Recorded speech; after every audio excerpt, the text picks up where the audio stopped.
8 अक्टूबर को Indian air force के स्थापना दिवस को लेकर सभी तैयारियां पूरी कर ली गई है। चंडीगढ़ के सुखना लेक पर फ्लाई पास्ट होना है, जहां आकाश गंगा, सूर्य किरण और सारंग की टीमें जो है अलग अलग करतब दिखाएंगी। और मुख्य तौर पर अगर बात की जाए तो देश की राष्ट्रपति जो है वो यहाँ शिरकत करने वाली हैं। इसके अलावा पंजाब हरियाणा के मुख्यमंत्रियों के अलावा भारतीय रक्षा मंत्री जो हैं राजनाथ सिंह वो यहाँ मौजूद रहेंगे। और सभी तैयारियां जो है वो पूरी कर ली गई। इससे पहले आज रिहर्सल जो है वो की गई है। तमाम एयरक्राफ्ट जो हैं भारतीय वायुसेना के वो इस एयर शो में जो फ्लाई पास्ट है उसमें भाग लेने वाले हैं। 83 के करीब 83 के करीब एयरक्राफ्ट जो है भारतीय वायुसेना के इसमें भाग लेंगे, जिसमें आकाश गंगा जिसमें स्काई डाइवर्स जो है पैराशूट के जरिए स्काई डाइविंग करेंगे। इसके अलावा सूर्य किरण की जो टीमें हैं, अलग अलग तरह के विमान जो हैं उनकी अलग अलग फॉर्मेशन जो हैं वो आपको यहाँ दिखाएंगी। सूर्य किरण की टीमों की अगर बात करें तो अलग अलग विमान उड़ाती यहाँ वो नज़र आएंगी, चाहे वो मिग 35 हो, IL-76 हो, सुखोई 30 हो, जैगुआर हो या मिग 29 हो या इंडियन एयरफोर्स का रफाल विमान हो। तमाम तरह के विमान यहाँ जो हैं आपको फ्लाई पास्ट करते नज़र आएंगे। क्योंकि इससे पहले अगर बात करें तो स्थापना दिवस पर हिंडन पर जो फ्लाई पास्ट जो है वो होता है, लेकिन पहली बार सुखना लेक पर जो है ये फ्लाई पास्ट इंडियन एयरफोर्स के स्थापना दिवस पर जो है वो होने वाला है, जिसको लेकर तमाम तरह की तैयारियां जो है वो पूरी कर ली गई हैं। कैमरामैन मनिंदर सिंह खत्री के साथ दीपक शर्मा, MHO न्यूज़, चंडीगढ़। मुख्यमंत्री योगी आदित्यनाथ ने सुबह उठकर सबसे पहले अपने गायों और बैलों को गुड़ खिलाया और उन्हें जमकर दुलराया। उसके बाद मुख्यमंत्री योगी आदित्यनाथ ने जनता दरबार लगाया और यहां पर आने वाले लोगों की समस्याएं सुनी और अधिकारियों को उसका समाधान करने के आदेश दिए। मुख्यमंत्री ने यहां आने वाले लोगों को विश्वास दिलाया कि उनकी सारी समस्याओं का हल किया जाएगा, उन्हें किसी प्रकार की कोई चिंता करने की दरकार नहीं है। इसके बाद मुख्यमंत्री योगी आदित्यनाथ पहुंचे राजस्थान में जयपुर के विराटनगर, जहां पर आचार्य धर्मेंद्र के त्रयोदश कार्यक्रम में उन्होंने हिस्सा लिया। यहां पर उनके बेटे के साथ में उन्होंने चादरपोशी की और समागम कार्यक्रम में बोलते हुए उन्होंने आचार्य धर्मेंद्र के गुणों का जमकर बखान किया। उन्होंने कहा कि आचार्य धर्मेंद्र के साथ में गोरक्षपीठ के 3 पीढ़ियों के संबंध थे और जब जब गोरक्षपीठ में आचार्य धर्मेंद्र को बुलाया गया तो वो ज़रूर आए। इतना ही नहीं, उन्होंने राम मंदिर के आंदोलन में भी बढ़ चढ़ कर के हिस्सा लिया और जब भी कोई सामाजिक या धार्मिक आंदोलन होता था तो आचार्य धर्मेंद्र उसमें ज़रूर हिस्सा लेते थे। उन्होंने कहा कि आचार्य धर्मेंद्र की इच्छा थी कि राम मंदिर जल्द से जल्द बनकर तैयार हो और अब राम मंदिर 50% बन कर के तैयार हो गया है। मुख्यमंत्री उसके बाद पहुंचे लखनऊ और लखनऊ में उन्होंने इंडियन रोड कांग्रेस के 81वें स्थापना दिवस को लेकर के मीटिंग में शिरकत किया और दिशा निर्देश दिए। ये कार्यक्रम उत्तर प्रदेश में 8 से 10 अक्टूबर तक होने वाला है। इसके पश्चात मुख्यमंत्री योगी आदित्यनाथ ने उत्तर प्रदेश को गड्ढा मुक्त करने के लिए एक मीटिंग बुलाई और इस मीटिंग में PWD ने अपना प्रेजेंटेशन दिया। इसमें बरसात के बाद में पूरे उत्तर प्रदेश को गड्ढा मुक्त करने का निर्णय लिया गया। Pradeep Vishwakarma, MH1 news, Lucknow. फरीदाबाद में लगातार तोड़फोड़ की कार्रवाई की जा रही है और आज भी फरीदाबाद की जमाई कॉलोनी में कई एकड़ में बने अवैध मकानों को तोड़ने का काम नगर निगम और वन विभाग की संयुक्त टीम ने किया है। दरअसल आपको बता दें, सुप्रीम कोर्ट के आदेश हैं कि वन क्षेत्र में बने अवैध मकान और अवैध फार्म हाउसों को तोड़ना है, जिसको लेकर के आज फिर से जो है संयुक्त कार्रवाई करते हुए वन विभाग और नगर निगम की टीम ने कार्रवाई की है। ये कार्रवाई अगले 3 से 4 दिन चलने वाली है, क्योंकि जमाई कॉलोनी में कई एकड़ में जो है अवैध मकान बने हुए हैं जिन पर ये तोड़फोड़ की कार्रवाई की जानी है। पहले भी सुप्रीम कोर्ट के आदेश के बाद जो है खोरी गाँव में भी तोड़फोड़ की कार्रवाई को अंजाम दिया गया। इसी प्रकार आज जो है जमाई कॉलोनी में भी इसी प्रकार की कार्रवाई देखने को मिली। वहीं निगम के अधिकारियों का साफ तौर पर कहना है कि वन विभाग के संयुक्त अधिकारियों की टीम के साथ जो है यहाँ पर तोड़फोड़ की कार्रवाई की गई है और ये कार्रवाई अगले 3 से 4 दिन और चलने वाली है, क्योंकि यहाँ पर अवैध रूप से काफ़ी सारे जो मकान हैं वो बनाए हुए हैं। लगातार जो कार्रवाई है वो अगले 3 से 4 दिन तक चलती रहनी है। फरीदाबाद से MH1 प्राइम के लिए मुकेश राजपूत। पंजाब के मुख्यमंत्री भगवंत सिंह मान ने आज किसान जत्थेबंदी से एक चंडीगढ़ के बीच में मीटिंग की। मीटिंग के बाद मीडिया से रूबरू होते हुए उन्होंने कहा कि किसानों से आज जो मीटिंग हुई है उसके बीच में जो किसानों की कुछ मांगे थी वो हमने कुछ पूरी कर दी हैं, बाकी जो मांगे हैं उन पर विचार किया जा रहा है। उन्होंने कहा है कि किसानों की जो फसल मंडियों में आ रही है वो हम जल्दी ही उठाएंगे और जो उनकी बनती पेमेंट है उनके अकाउंट में चली जाएगी। विदेश में मारे गए पंजाबी परिवार के बारे में बोलते उन्होंने कहा कि ये बहुत मंदभागी घटना है, इसके ऊपर भी हम जो विदेश मंत्री हैं उनसे बातचीत करके जो उन मुजरिम है उनको सज़ा दिलाने की कोशिश करेंगे। उन्होंने कहा है 15 तारीख को जो पशु मेले लगाए जाएंगे, क्योंकि काफ़ी लंबे समय से वो बंद थे, वो जल्दी ही शुरू किए जा रहे हैं, क्योंकि जो ओलंपिक की बीमारी आ गई थी इसके चलते हुए उन्हें रोक लगा दी थी। उन्होंने कहा है पंजाब के बीच में जो पुलिस की भर्ती है वो भी निकाली जा रही है, जो भर्ती हुई है पारदर्शी पे होगी, किसी की सिफारिश नहीं होगी। कैमरामैन अमर सिंह के साथ गुरमिंदर सिंह, MH1 न्यूज़, चंडीगढ़। उत्तराखंड के उत्तरकाशी जिले में स्थित द्रौपदी का डांडा शिखर पर आए हिमस्खलन के बाद अब तक लगातार रेस्क्यू ऑपरेशन चल रहा है। समस्या की बात यह है कि लगातार मौसम चुनौती दे रहा है और इसकी वजह से रेस्क्यू टीम को काफ़ी दिक्कतों का सामना करना पड़ रहा है। आज यानी कि बृहस्पतिवार को रेस्क्यू टीम ने कुल 5 पर्वतारोहियों के शव बरामद किए हैं। अब तक कुल 9 शव बरामद हो चुके हैं। इसके साथ ही लगातार रेस्क्यू ऑपरेशन को धार देने के लिए एक विशेषज्ञों की टीम जम्मू कश्मीर के गुलमर्ग से बुलाई गई है, जो कि टीम पहुंच चुकी है उत्तरकाशी। उसकी ओर से भी लगातार रेस्क्यू ऑपरेशन के लिए आगे की कार्रवाई की जा रही है। इन सब के बीच में मौसम विभाग की तरफ से भी 3 दिनों का भारी बारिश का रेड अलर्ट जारी किया गया है, जिसने चिंता काफ़ी हद तक बढ़ा दी है।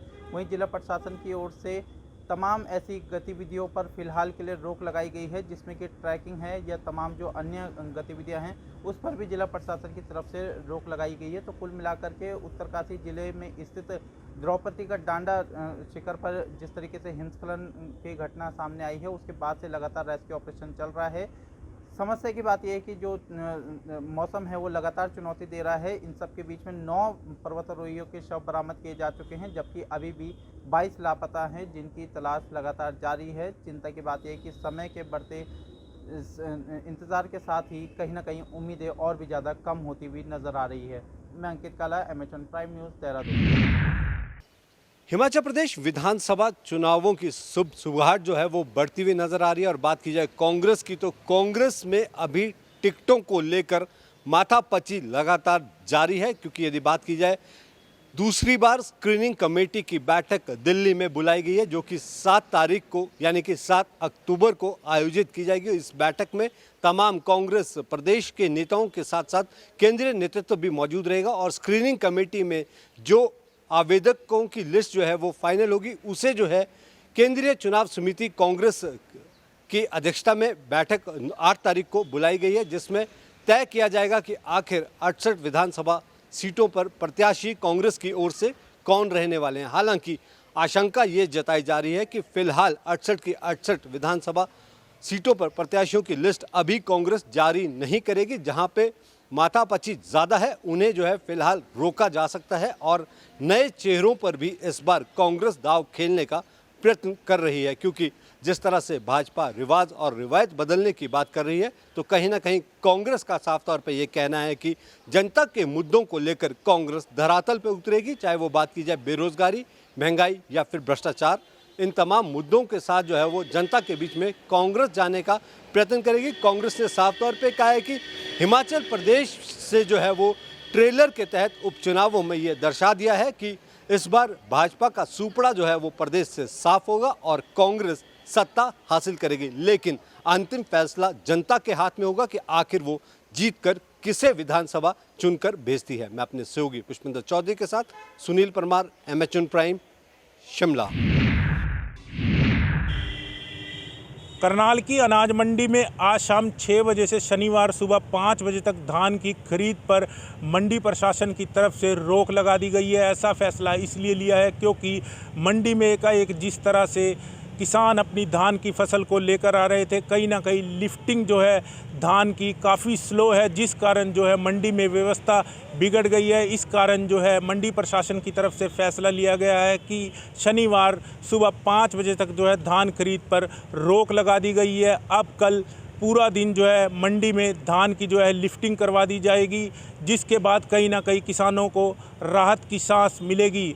बात अगर की जाए तो करनाल की अनाज मंडी में अब जो है इस समय भी जो है किसान बड़ी संख्या में ट्रैक्टर ट्राली में अपनी धान की फसल लेकर पहुंच रहे हैं, जिस कारण जो है नेशनल हाईवे की साइड लाइन पर जाम की स्थिति बन गई है। वही मौसम विभाग द्वारा भी कहीं ना कहीं बारिश का अंदेशा जताया जा रहा है। ऐसे में किसानों को सिर्फ अब अपनी फसल भीगने का डर सताया जा रहा है। वहीं मुख्य कारण मंडी में जिस तरह से बीते दिनों लिफ्टिंग स्लो रही, उस कारण जो है ये समस्या बनी है, जिस कारण जो है मंडी प्रशासन की तरफ से धान खरीद की रोक पर फैसला लगाया गया है। करनाल से वीडियो जर्नलिस्ट रोहित के साथ कमल की रिपोर्ट। हिमाचल कांग्रेस में टिकटों की पहली लिस्ट कभी भी जारी हो सकती है। जिस तरह से हमने नेताओं से बात की, अन्य नेताओं से, कांग्रेस के वरिष्ठ नेताओं से, उनका यही कहना है कि लगभग 80% नाम क्लियर कर दिए गए हैं और जो कुछ बाकी नाम बचे हैं तो एक शुक्रवार को स्क्रीनिंग कमेटी की बैठक और दिल्ली में 15 GRG रोड पर की जाएगी और उसमें वो नाम भी लगभग फाइनल कर लिए जाएंगे। तो इस बैठक के बाद माना जा रहा है कि पहली लिस्ट कांग्रेस की अगले 2 से 3 दिन में जारी हो जाएगी, क्योंकि इससे पहले कांग्रेस ने पहले अपनी जितने भी लोग थे उन सब के आवेदन मंगवाए पूरे हिमाचल प्रदेश में। आवेदन के बाद उनको छंटनी किया गया और 68 में से करीब 35 से 40 सीटें जिन पर सिंगल एंट्री थी वो क्लियर कर दी गई हैं। और इसके अलावा जहां पर मौजूदा MLAs हैं या कुछ बड़े नेता हैं उनकी सीटें भी टिकट के लिए क्लियर कर दी गई हैं और जितने उम्मीदवार हैं जिनको टिकट मिलना लगभग तय है उनको बता भी दिया गया है और ये कह दिया गया कि आप अपने विधानसभा क्षेत्र में जाकर के कार्य करिए, लोगों के बीच जाइए और आपका टिकट लगभग फाइनल है। वहीं कुछ सीटें ऐसी थी जहां पर 2 से 3 लोग थे और तीनों ही प्रबल दावेदार, तो वहां पर पेंच फंसा हुआ था। लगातार पार्टी आपस में कार्यकर्ताओं से बात कर रही थी। दिल्ली की अगर बात करें तो दिल्ली में कांग्रेस दफ्तर हो या हिमाचल सदन हो, वहाँ पर टिकटार्थियों का लगातार मेला लगा हुआ है। सब लोग अपना बायोडेटा लेकर पहुँच रहे हैं। तो उन जो सीटों पर पेंच फंसा हुआ है उनको लेकर के लगातार बैठकों का दौर जारी था और आज भी सारी कांग्रेस की टीम जो है दिल्ली पहुँच चुकी है। अब शुक्रवार को बैठक की जाएगी और उन नामों को क्लियर किया जाएगा। इस बार कांग्रेस ने ठाना है कि बहुत सबसे पहले लिस्ट जारी करके जितने कैंडिडेट हैं उनको फील्ड में भेज दिया जाए ताकि ज़्यादा से ज़्यादा वो लोगों के बीच जाएं और प्रचार प्रसार करें। नहीं तो अमूमन ये देखा जाता था कि कांग्रेस सबसे एंड में लिस्ट जारी करती थी और इसका प्रचार का वक्त बहुत कम मिलता था। तो ऐसे में अब जो भी डैमेज कंट्रोल होगा, जिस तरह कुछ लोगों को टिकट नहीं मिलती है वो छोड़ देते हैं, वो पहले ही हो जाएगा, बाद में पार्टी को समझने का मौका मिल जाएगा। तो इन सभी चीज़ों के बीच कांग्रेस का मंथन जारी है और अगले 3 से 4 दिन में पहली लिस्ट आ सकती है। दिल्ली से कैमरामैन आदित्य के साथ नितिन धीमान, MH1 न्यूज़। पानीपत के औद्योगिक नगरी में विजयदशमी के त्योहार के अवसर पर हुआ दर्दनाक हादसा। हनुमान सभा में कुछ नकाबपोश युवक घुसे और एक युवक की चाकू से गोदकर हत्या कर दी गई, जबकि इस मामले में 2 अन्य युवक गंभीर रूप से घायल हैं। इस मामले में लगातार पुलिस की टीम जांच अभियान चलाए हुए है। पुलिस का दावा है कि 5 टीमें इस सारे मामले में जांच कर रही है और जल्द ही आरोपी पुलिस की गिरफ्त में होंगे। इसको लेकर पुलिस जगह जगह नाकेबंदी कर रही है और धरपकड़ जारी है। पानीपत से अपने सहयोगी कृष्ण कादियान के साथ प्रवीण भारद्वाज, MH1 न्यूज पानीपत। आदमपुर के उपचुनाव को लेकर भारतीय जनता पार्टी की तरफ से प्रदेश चुनाव समिति की बैठक पंचकुला के कार्यालय पंचकमल पर की गई। इस बैठक में आदमपुर उपचुनाव में रखे जाने वाले तमाम मुद्दों को लेकर जहां चर्चा की, तो वहीं कुलदीप बिश्नोई या भव्य बिश्नोई में से कौन प्रत्याशी हो, इस विषय को लेकर के भी चर्चा की गई है। इसी मुद्दे पर कांग्रेस की तरफ से भी 7 अक्टूबर को बैठक की जानी है और उस बैठक में उम्मीदवार के नाम को लेकर के चर्चा की जाएगी और कांग्रेस किन मुद्दों को लेकर के चुनाव में जा रही है इस पर चर्चा की जाएगी।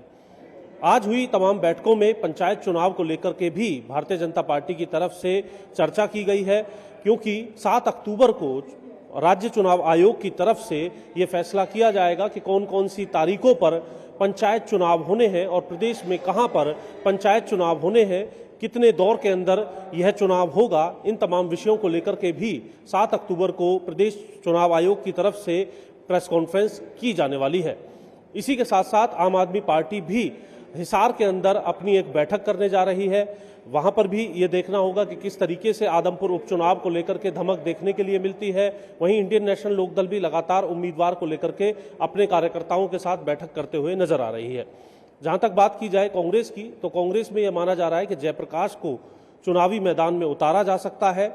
ऐसी स्थिति में मुकाबला और भी ज़्यादा दिलचस्प हो जाएगा, क्योंकि कुलदीप बिश्नोई या फिर कहें कि भव्य बिश्नोई यदि मैदान में आते हैं तो आमना सामना यदि कांग्रेस के जयप्रकाश से होता है तो मुकाबला काफ़ी दिलचस्प रहने वाला है, क्योंकि इससे पहले भी 2002 में एक चुनाव कुलदीप बिश्नोई और जयप्रकाश आमने सामने लड़ चुके हैं और उस वक्त कुलदीप बिश्नोई की जीत का मार्जिन काफ़ी कम रहा था।